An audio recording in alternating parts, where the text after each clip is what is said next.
Hello and welcome to Daily Politics on Trust TV. On this program, we discuss issues around politics, policy and governance. I'm Hamza Idris. On the program tonight, we are joined by Honorable Hafiz Kawu. He is the Deputy Chairman, House Committee on Banking and Currency and represents Tarauni Federal Constituency in Kano State. He joins us to discuss a variety of issues in the polity, including the outcome of elections in Kano, the ongoing media war between outgoing government and the incoming one. Welcome to the program. Thank you very much. We're happy having you in our studio. I'm also happy being here. Okay, going straight.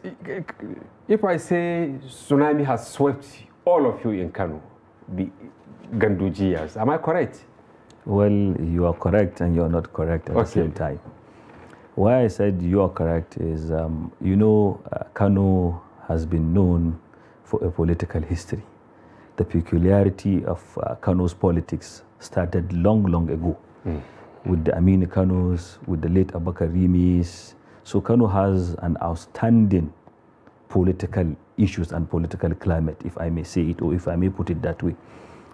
Looking at what happened, as it is being said, history normally repeats itself. Yeah. If you look at the politics of Kano, right from the Second Republic, Fourth Republic, to the current dispensation, it has been interchanging. Exactly in 2003, today we're in 2023, the same kind of 20 years, the same kind of political revolution happened in Kano. Similar scenario. Similar scenario. If you look at it, in 1999 to 2003, then was Senator Rabiu Musa Konkoso, which he was the governor at that time. ANPP, that was APP then, under Male Ibrahim Shekarau and the current President Muhammadu Buhari, were the co-pilot at then. They contested and they swept the PDP in Kano.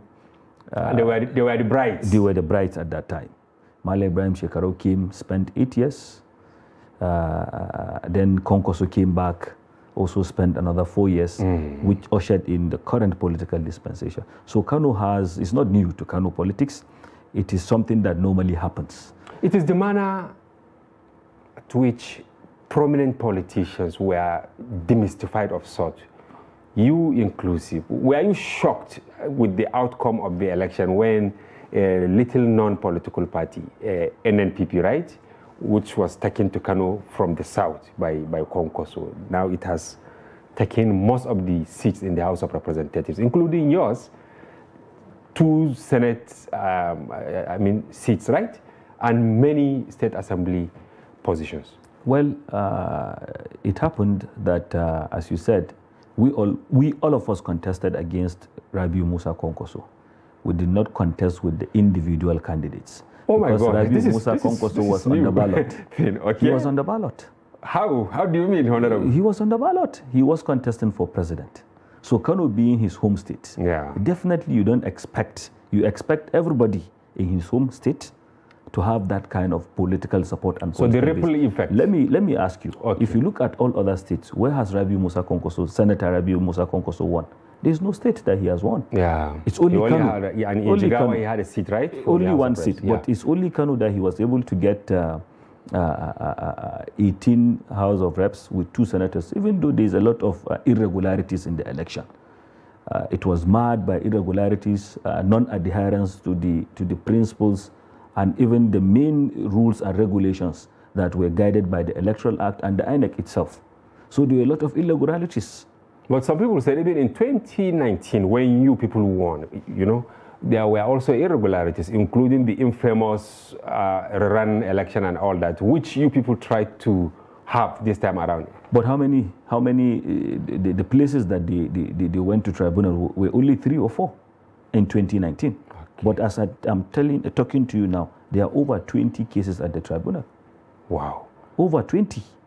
And we were a bit surprised. Earlier, of course, after the election, the APC said, okay, we are going to court, right? Then a few days after, precisely the day Abagida Gida received his certificate of return, your candidate Gawuna congratulated him. But a few days after, now the fireworks started with the advisory by Abba Gida. How do you receive that advisory from? Well, to me, I think it's a little bit too early. If I were him, or if I were the party, the NMPP, I will wait till I am sworn in on May 29th. May 29th is just some few days. We still have a governor that has not completed his mandate. His mandate ends at the 29th of May. Yeah. So at the beginning, even though he said it is advisory, but you know, you have to look at the people you want to govern. Their level of understanding, their level of thinking, and not to overheat the already heated polity. Already the politics is already heated. There was even a curfew in Kano, yes, before the declaration. It is already heated. So we shouldn't overheat the polity.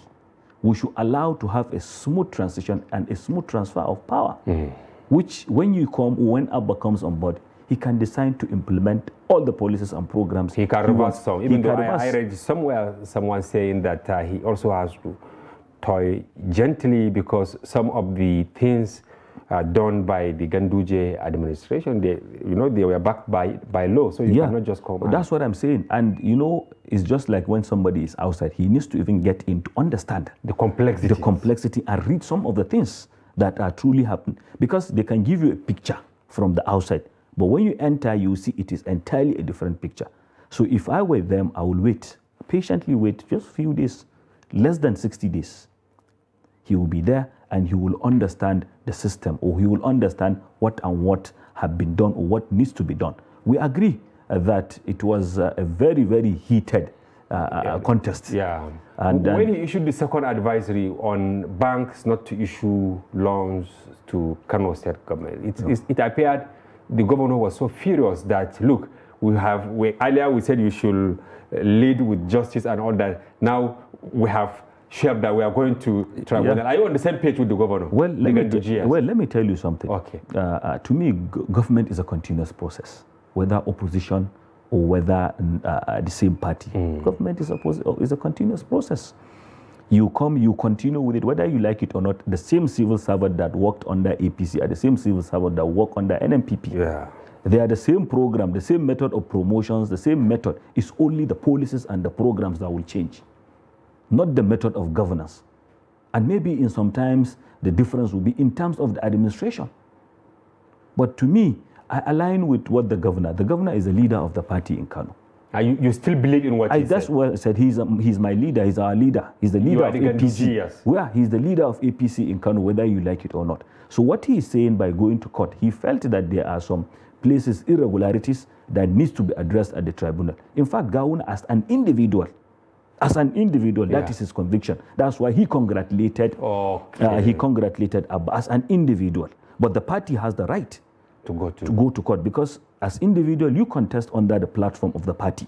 The party has the right to look at it and say, okay, I have not agreed. But me as an individual, I have the right to say, okay, I'm satisfied with this. And what Gawuna said is his conviction with his God. He has been saying it that anybody that God gives this power, he's ready to support him and work with him and pray for him, which that is exactly what he did.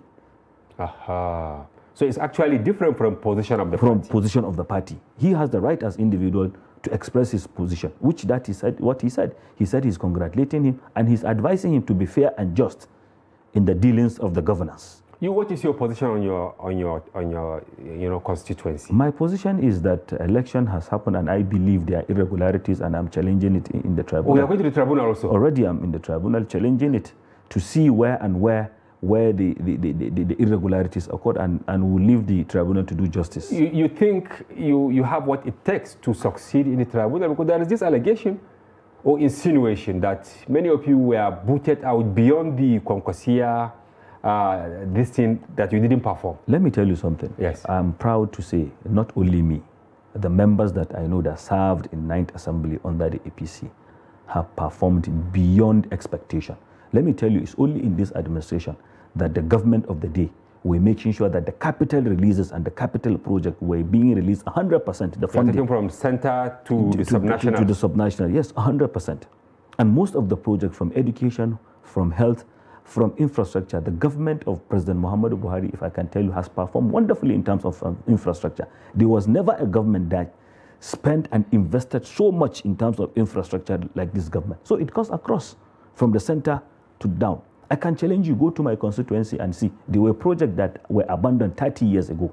There were projects that people are suffering from it. I brought that project in terms of infrastructure, roads. There is no place in my constituency that you will not go and you will see the presence of federal government through the constituency projects that I brought. There is no ward, I have 10 wards, that you will go, that you will not see the presence of, that I built block of classrooms, that I built hospitals. There is no place, especially road networks.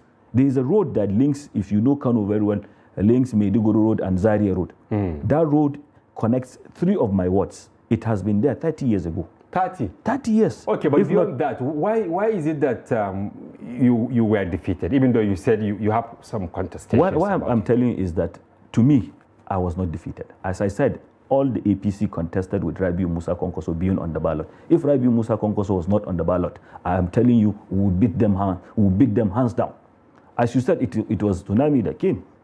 Okay. So people, let me tell you, our people did not think of any other person. There is the saying, they say, sack.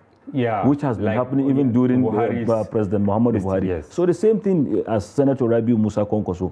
When they came, people were just voting for Rabiu Musa Konkoso. They didn't know even who was the senatorial candidate, who was the House of Reps. All they know is that they were voting for Rabiu Musa Konkoso, thinking that he will become the president. But there is this insinuation also that many of you will end up in prison.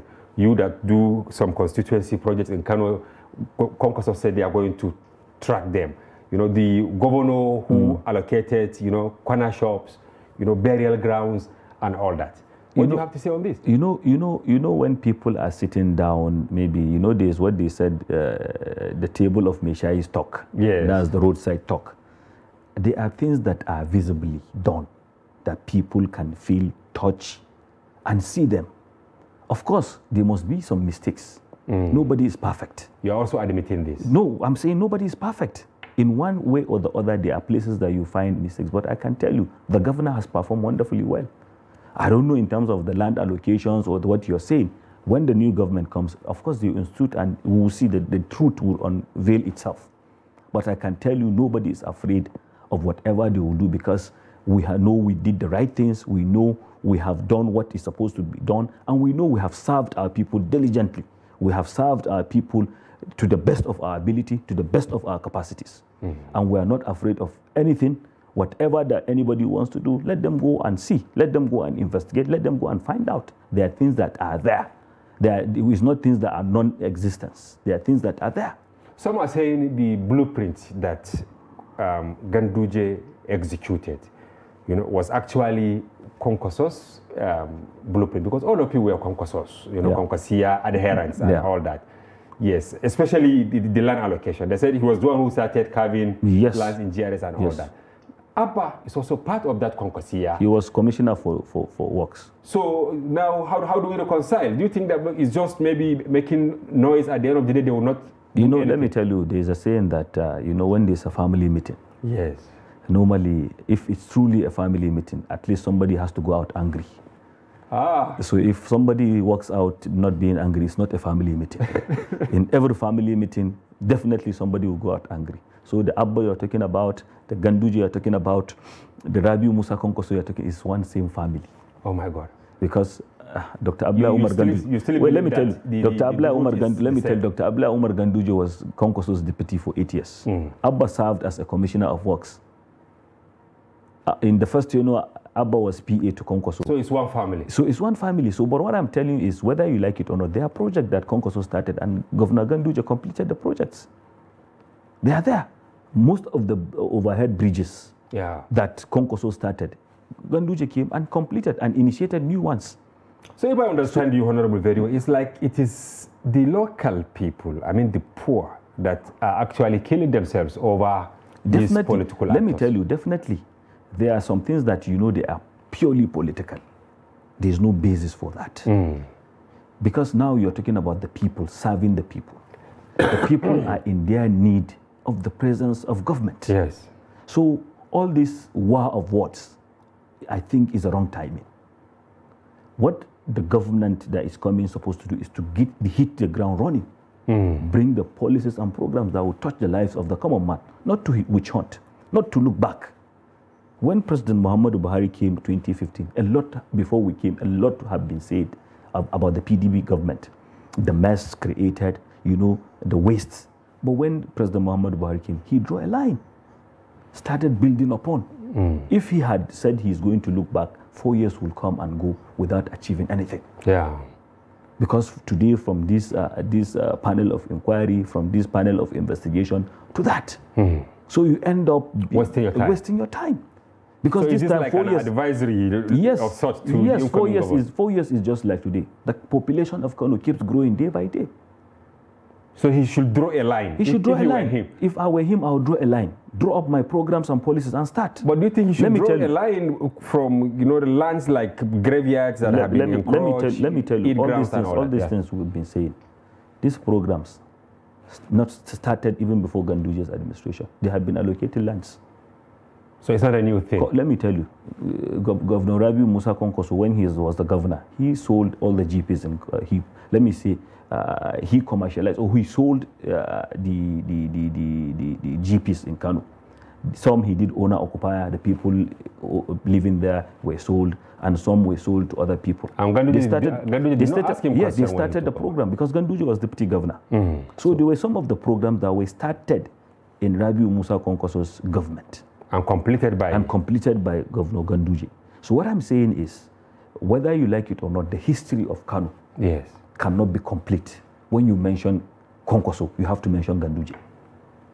History of Kano can never be complete without these two people. Because if you ask, who was Konkoso's deputy for 8 years? Yes, Ganduje.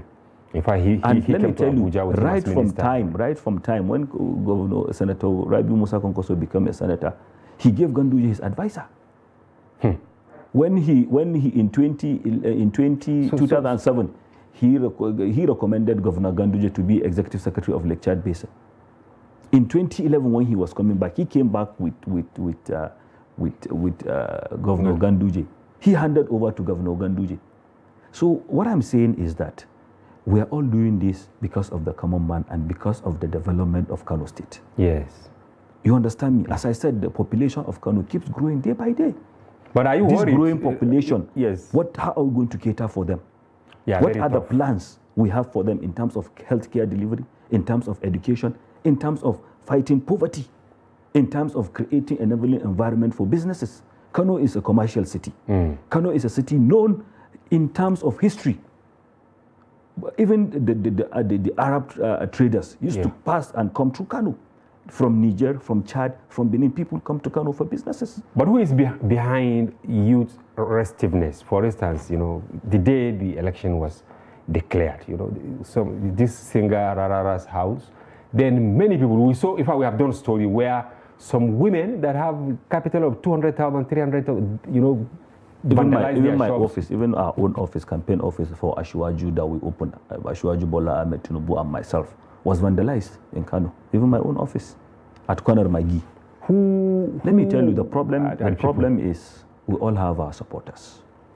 And at various levels is we don't tend to control these supporters in terms of even when we are happy or in terms of when we have when grievances. Yes, when there's victory. When there's victory. Victory or failure. Yeah, when the victory was gotten by NNPP, they did not control their followers. Crowd. So the followers went into town, start destroying properties of people, even innocent people. People that are minding their own business. They are not politicians. They don't have business in politics, but they were affected. And that is what I'm saying, that if I were NNPP, if I were Abba, I would look at these youths in their millions because they have hope in their government. They think that this government, when it comes on board, all their problems are being solved, which is far from the truth, which is far from reality. So how do they sit down? I know they have their own programs, they have their own plans, but this is an issue that if they don't manage it very well, 4 years to come, the same youths will be a problem, will be a burden to them. Wow. Now, APC is losing its team in Kano. I may be wrong. And it's one family. You should start thinking that some of you will move to NNPP. Well, let me tell you something. Okay. As I said, we have some cases, litigations before the tribunal, which we expect there will be alignment and realignments. Okay. Definitely, you can't go on and say all the cases before the tribunal must favor you. No, you can't say that definitely it will be sustained or retained. Definitely, there are some seats that will be recovered or returned. Okay. Definitely win some of our cases by the grace of Almighty God. Are you upbeat about yours? Inshallah. So we are expecting to get some of our seats back and to continue what we're doing. But I can tell you, APC, by the grace of God, will bounce back even stronger.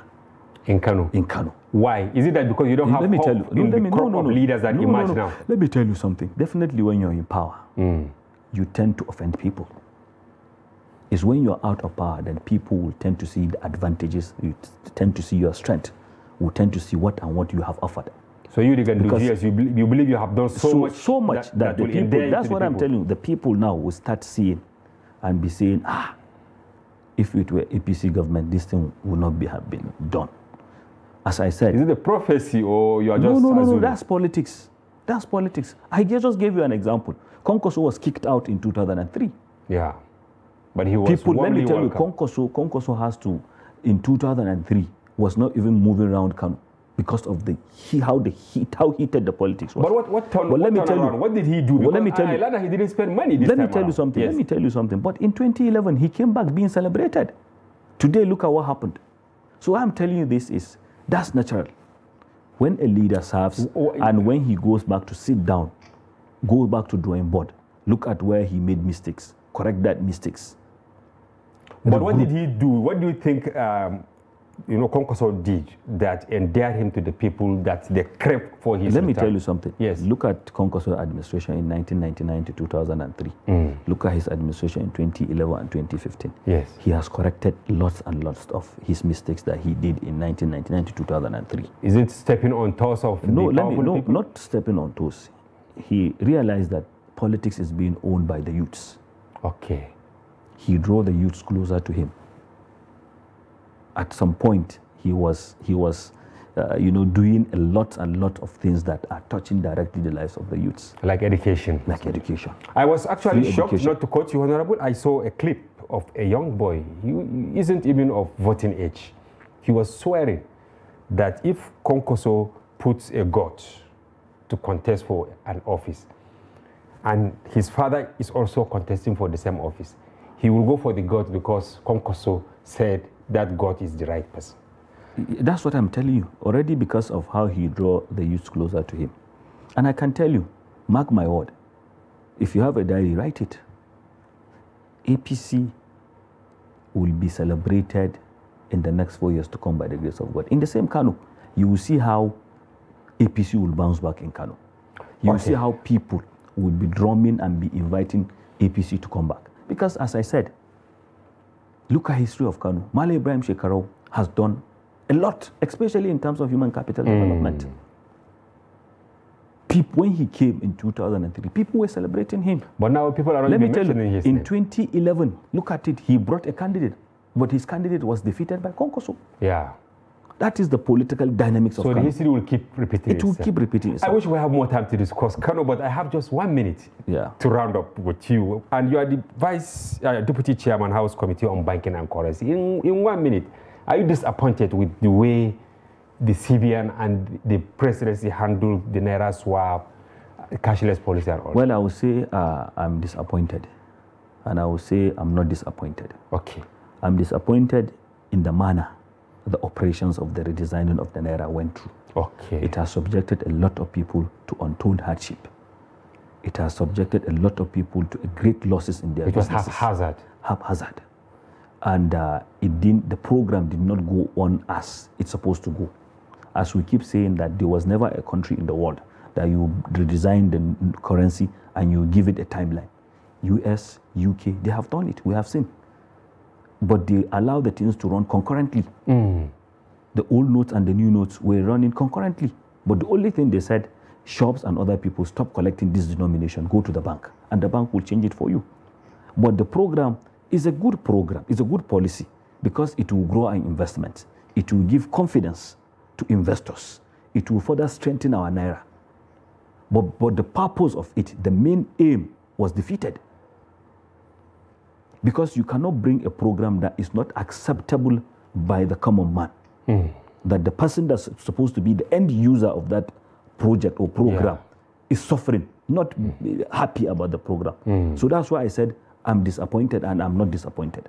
Now, are you thinking of finally sanctioning? Of course, you know, if MFN? not because of the intervention of the National Assembly, Yeah. we invited the CBN governor. We said he has to extend the timeline of this, and we said he has to come and explain, which he came, he explained to the House, and we asked for the extension, which they extended for some days, and they said they should allow the currency to be taken back to. But now the Supreme Court made a pronouncement, and that's where we are. And let me ask you now, are you seeing the new notes? You don't see the new notes. Yeah, the bank are dispensing the old notes. So where are the new notes? Serious issues. We will invite you again to discuss this in more clearer terms. Thank you very much, Honorable Hafiz Kawu, for coming to the program. We thank you for coming. Viewers, that's Hafiz Kawu, Deputy Chair, House Committee on Banking and Currency, a member representing Taroni Federal Constituency in the House of Reps. We'll take a short break now, and when we return, the conversation continues with another guest.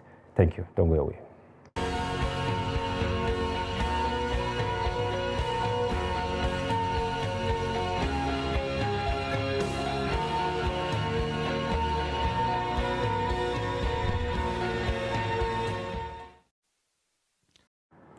Welcome back. If you are just joining us, this is Daily Politics on Trust TV. Do well to follow the conversation across all our various platforms on Facebook, Instagram, and watch us live on YouTube.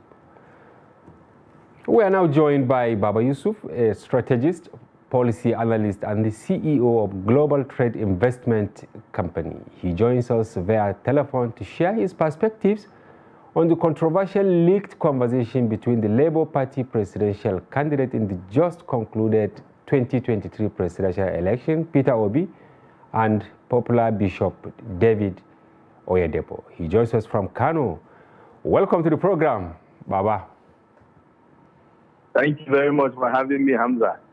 Obviously, the story that shouted the most between Saturday and Sunday was the conversation between Labour Party's Peter Obi and Oyedepo. What is your take on that?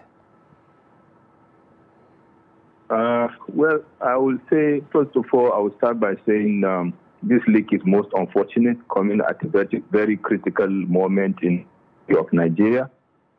We are still having, to deal with what I call wind up of the 2023 general elections and the fallout of the elections.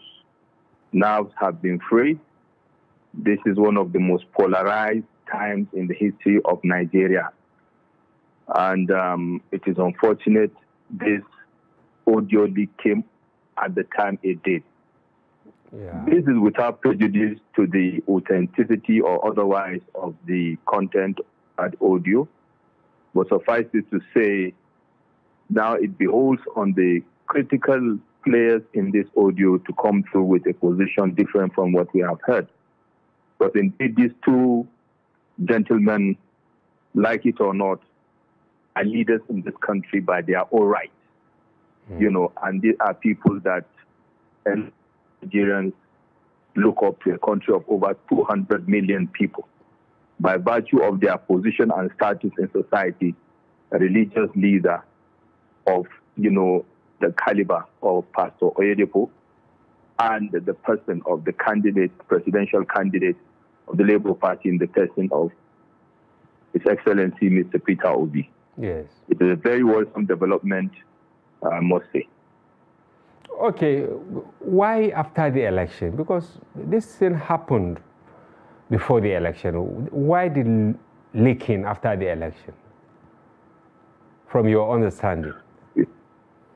Your opinion is, from my own standpoint, Hamza, the game of politicking is still on, and all players have their strategies on how to take out political opponents, stop them, or contain them.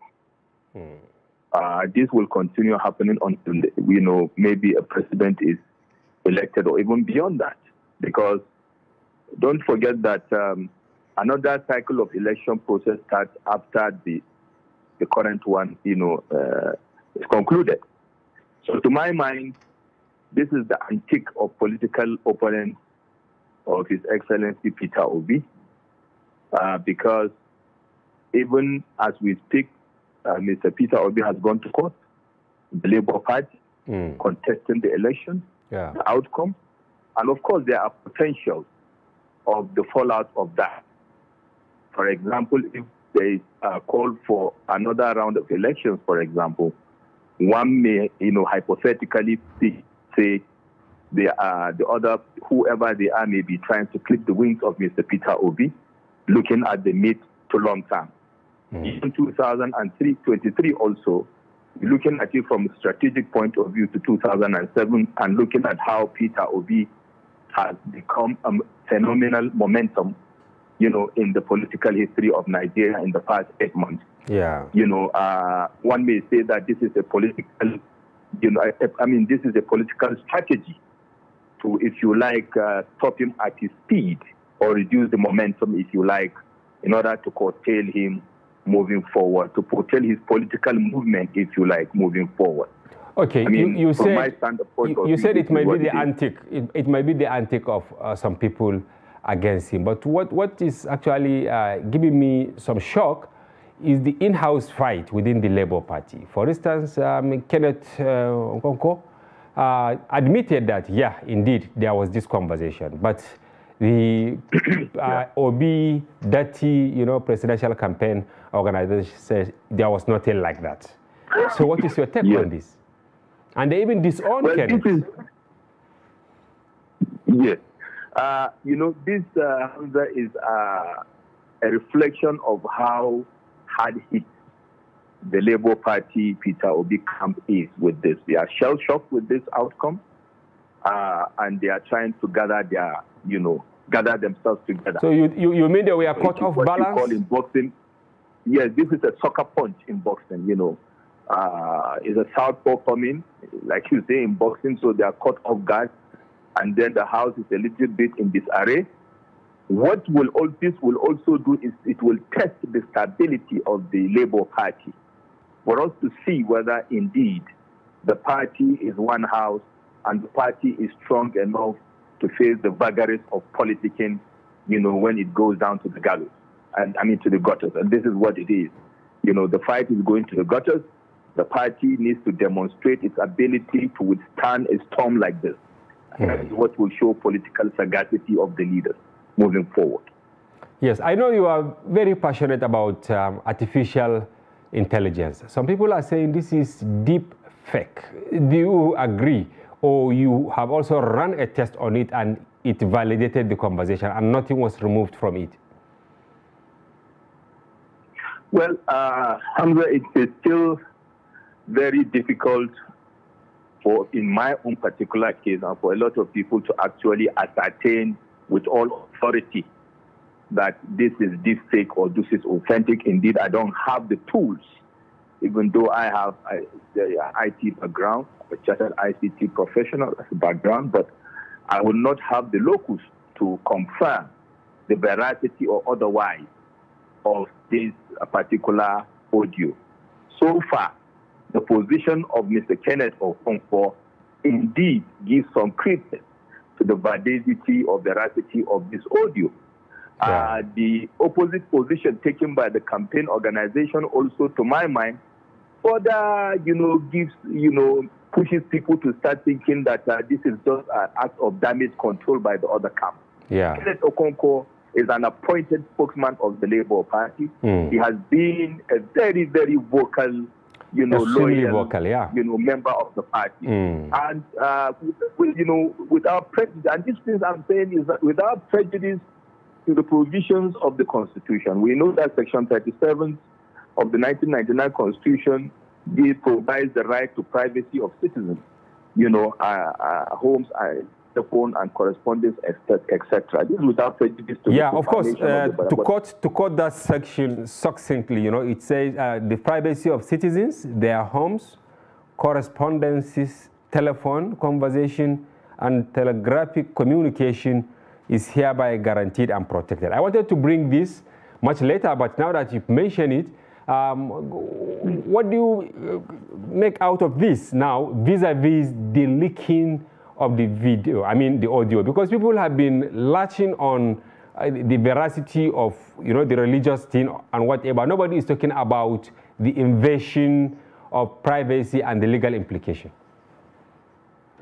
I will answer from 2 to 3 perspectives, Hamza, real quick. First of all, the constitutional provision is very clear with regard to the illegality and unconstitutionality of acts like this. Yes. Except for the relevant authorities given the mandate and having gotten the requisite clearance to do so.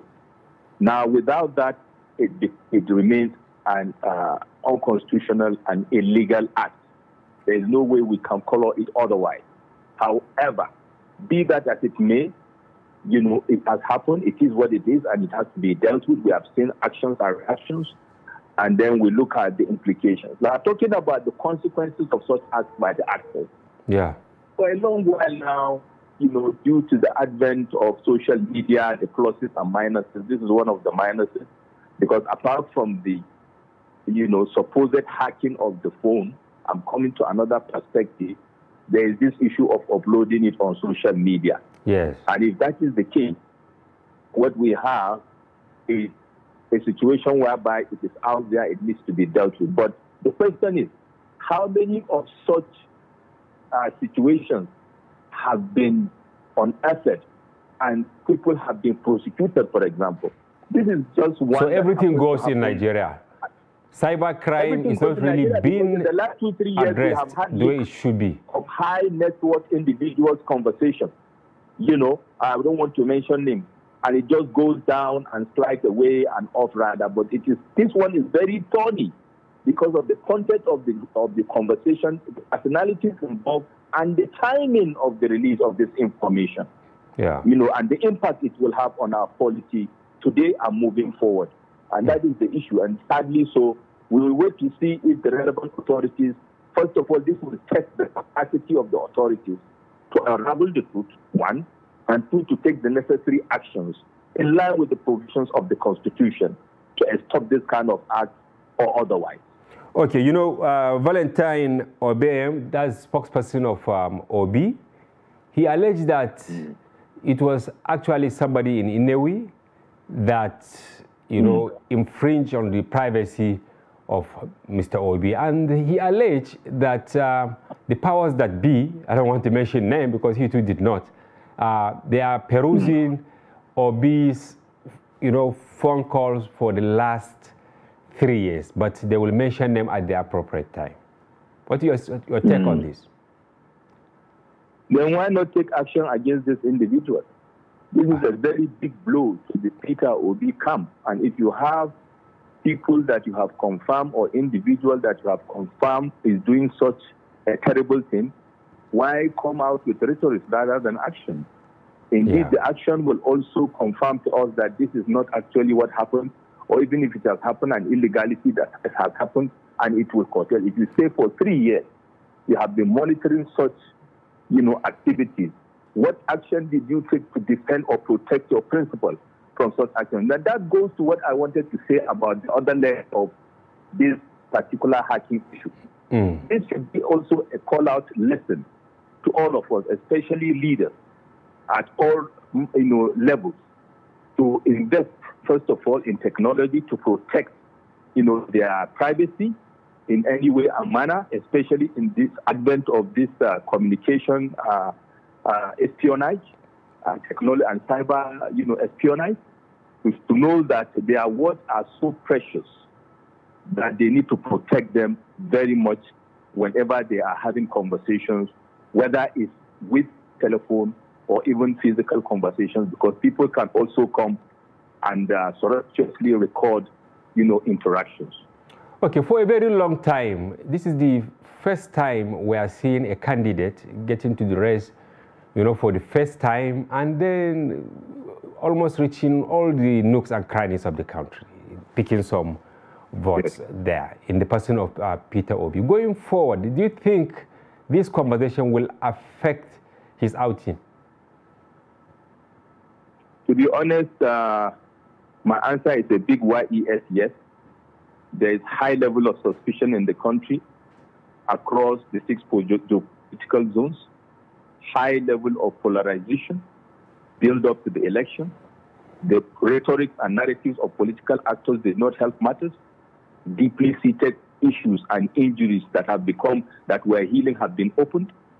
And whether we like it or not, or whether Mr. Peter Obi likes it or not, he has a big job ahead of him moving forward. He needs to be able to show and demonstrate that indeed he is a leader, a national leader for Nigerians, in line with his person as an individual, former governor, a leader, a banker, a leader of people that wants to become the president of the Federal Republic of Nigeria. Yeah. I think downplaying this conversation on his part or on the part of all parties will only do more damage to the person and the political machinery of Mr. Peter Obi. I think he needs to come forward to say his views about what he feels about this audio, and then moving forward as a learning point that in strategy, now I'm wearing my strategy hat to say your actions, the actions of individuals and a group of people determines the counter maneuvers of their opponents, i.e., build up to the election. The lesson point for Mr. Peter Obi is to expand his coast and to expand his narrative to become more nationalistic, to be more across board, across Nigeria, to demonstrate that he is more neutral than what is implied and what is reflected in this audio, that he is more embracing of all parties over and beyond rhetorics. There is many ways he can do that. It is very easy to do that if it is in that person that is nationalistic. I'll give you an example. In the 1970s, the ending of 1970s, build up to the Second Republic. Yes, you had two personalities from two different parts of Nigeria. Late Alhaji Abubakar Rimi of the PRP then in Kano State, and Mr. Jim Nwobodo. Okay, that became the governor of Anambra. A Fulani man and a typical Igbo man that became the governor of Anambra, Enugu, and Ebonyi combined together of those days, while Alhaji Abubakar Rimi became the governor of Kano and Jigawa combined together as Kano State at that time. Many people who should know to try to tell you the importance of demonstration of political dexterity. Alhaji Abubakar Rimi was the best man at the wedding of Chief Jim Nwobodo, at that time. People should build bridges, over and rhetoric by action. And that, demonstrated that national leaders can go across religion, across ethnicity, across tribal sentiment and whatever parochial interest to demonstrate the ability to lead a nation that is as diverse as this. And that is why in 1983, build up to the elections, Mr. Alhaji Abubakar Rimi fell out with his principal, late Malam Aminu Kano, and it was easy for him to resign from the cabinet as governor of Kano State and join the Nigerian People's Party, which is the party led by Chief Nnamdi Azikiwe, and of course the party of his bosom friend, Chief Jim Nwobodo. I'm saying that moving forward, there are many ways that Mr. Peter Obi can shake off this if it is as easily as possible. And of course, Pastor Oyedepo, highly respected cleric in Nigeria, also needs to come through to demonstrate religious tolerance, to demonstrate that leadership of the religious leaders of Nigeria today, whether Muslims or Christians, should demonstrate so that they can become the apostles of peace, unity, and progress in Nigeria moving forward. Okay, you earlier alluded to something like conspiracy of silence in the polity. Of course, here in Daily Trust, like yesterday, we attempted to speak to, serious religious organizations to comment on this, but they were all adamant. Why do you think people don't want to speak out when there is a serious emergency as this one, including the newspapers? Because if you check, apart from ours and one other, almost all the newspapers even carry the story, or when they took it from, you rarely even notice that there was a story to that effect. I observed that, Hamza, and it is a sad reflection of our sad reality. The polarization in Nigeria is real. don't forget that the individuals and the institutions you are talking about are run by the same Nigerians, we, our brothers and sisters. So we are not insulated from this sentiment. And it's a precipitation of those sentiments. Of course, one may give them a slight excuse to say, you know, people don't want to come quickly to take a position with regard to the, you know, provision of the Constitution. But this issue, just like other issues, issues smaller than this have triggered civil wars, triggered, you know, violence that, you know, escalate to war. And I expect that this is the time that critical stakeholders like the media, like the religious clerics, can come out and make statements to doubt tension, to give assurances, to build more confidence and trust in the polity. It is unfortunate that this, to my mind, in my opinion, is a reflection of our sad reality, that we are living a hypocritical life of living the life of us to it, and this kind of issues come and you see us actually as we are, a deeply polarized country that really needs to wake up and face reality, that we have issues that is a common denominator issue, you know, Southeast, to deal with this issue, and it is not just a political players issue or political class issue. Indeed, it's a societal ill. I call it a societal ill. We should be able to cohabit. We should be able to exist together, you know, in the interest of peace. Yesterday, a video was going around, you know, Muslims were having iftar with Christians in Dubai, in the churches, the same thing, having iftar across London, different locations with people of other faiths. We should imbibe that moving forward. So this is not a Peter Obi or Oyedepo issue. The audio indeed may be about Peter Obi and Oyedepo, but it has also precipitated that it is a Nigerian issue. It is a societal issue. Indeed a Nigerian issue. We made a lot of effort to bring some of these people around Peter Obi to no avail. But what do you think his loyal members, especially from the north, because obviously nobody will deny that, he was able to galvanize a lot of support among the youths in northern part of Nigeria. How do you think they will receive this, especially those of the other faith?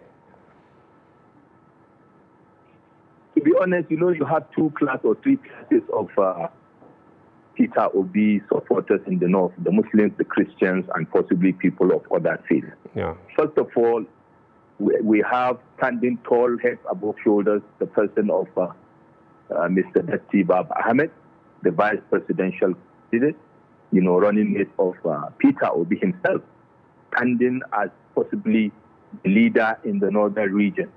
You know, we as people like that to stand and make statements that will douse tension.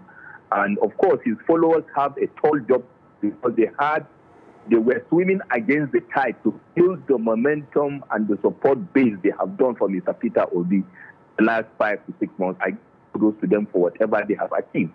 It appears this is not handled properly and well for all that are on ground, for all that understand the political reality of this country.